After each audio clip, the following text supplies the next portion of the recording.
Hey guys, so I wanted to make a video from start to finish about this drawing that I just finished. It is time-lapse because I didn't want you to sit here for an hour and a half of me starting and then finishing it and in between and all that, because it does take a long time.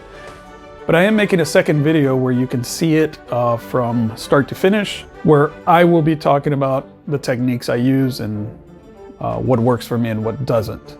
So if you want to see that, you can head on over to my Patreon page. The description is down below. It would greatly help me to create more videos and tutorials and to show you guys how to do these things. So please consider it. I would greatly appreciate it. All right, so let's get to the drawing. Enjoy.